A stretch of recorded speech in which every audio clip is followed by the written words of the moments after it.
Bonjour.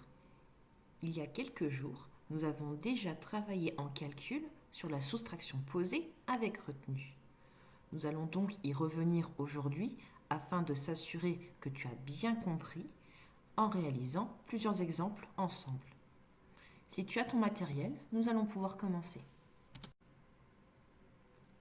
Allez, c'est parti. Pose et calcule la soustraction suivante. N'oublie pas de mettre en pause pour avoir bien le temps. Pour commencer, bien évidemment, il faut aligner correctement les unités, les dizaines et les centaines. Une fois que c'est fait, on va pouvoir commencer le calcul. À nouveau, il y a ici un petit souci au niveau des unités. En effet, on ne peut pas réaliser le calcul 2 moins 7. Pour résoudre ce problème, il va suffire de réaliser un échange. On prend une dizaine et on l'échange contre 10 unités. Après cet échange, il ne nous reste donc plus que 3 dizaines dans le nombre du haut, mais 12 unités. Cela va nous permettre de continuer correctement le calcul. Alors c'est parti, on commence par les unités. 12 moins 7 égale 5. 3 moins 1 égale 2. 8 moins 5 égale 3. 842 moins 517 égale 325. C'est parti pour un nouveau calcul. Cette fois-ci, il va falloir poser et calculer 625 moins 273. Souviens-toi des deux étapes importantes. Poser, puis seulement calculer. Après avoir aligné correctement les deux nombres, tu as peut-être remarqué qu'il y avait un souci, cette fois-ci, au niveau des dizaines.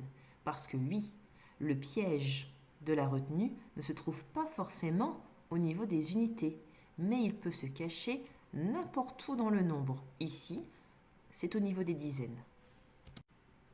Mais pas de panique. La logique est exactement la même. Mais au lieu d'échanger une dizaine contre 10 unités, nous allons simplement réaliser un échange entre des centaines et des dizaines, puisqu'on n'a pas assez de dizaines pour réaliser le calcul. Parce que 2 moins 7, ce n'est pas possible. Nous allons donc échanger une centaine contre 10 dizaines, puisque une centaine égale 10 dizaines. Au niveau du nombre du haut, il ne me reste plus 6 centaines, mais 5 centaines. Et au niveau des dizaines, je n'en ai plus seulement 2, mais 12. Ensuite, tu vas pouvoir continuer ton calcul correctement. On commence donc toujours par les unités. 5 moins 3 égale 2. Au niveau des dizaines, 12 moins 7 égale 5. Et au niveau des centaines, 5 moins 2 égale 3. 625 moins 273 égale 352. J'espère que tout ça est un peu plus clair pour toi. Pour vérifier, je te propose 2 nouvelles soustractions à poser et à calculer. N'oublie pas de mettre la vidéo en pause. Voilà la correction. Pour le premier calcul, le souci se porte au niveau des dizaines, puisqu'au niveau des unités, il n'y a pas de problème particulier. 9 moins 1 égale 8. Revenons à nos dizaines. Nous avons 4 dizaines moins 9, ce qui n'est pas possible. La solution, aller prendre une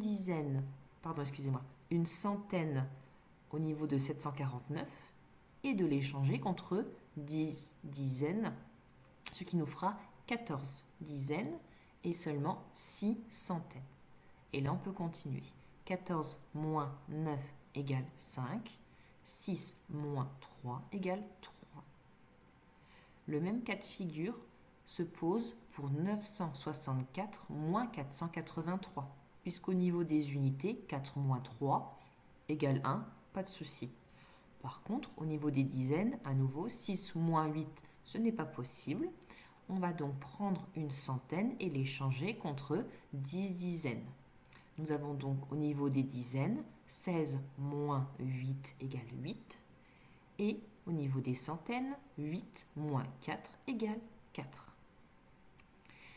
Tu auras sûrement quelques autres soustractions à réaliser au cours des prochaines semaines, histoire de t'entraîner davantage. N'hésite pas à regarder à nouveau les 2 vidéos qui concernent la soustraction posée avec retenue en cas de doute. À nouveau, je le rappelle, la technique présentée ici, la technique du cassage ou de l'échange, est celle préconisée au CE1, puisqu'elle permet de bien comprendre ce qui se passe. Bien évidemment, il existe d'autres méthodes qui peuvent être tout à fait montrées et utilisées. Le plus important est d'utiliser celle que vous comprenez et qui est efficace.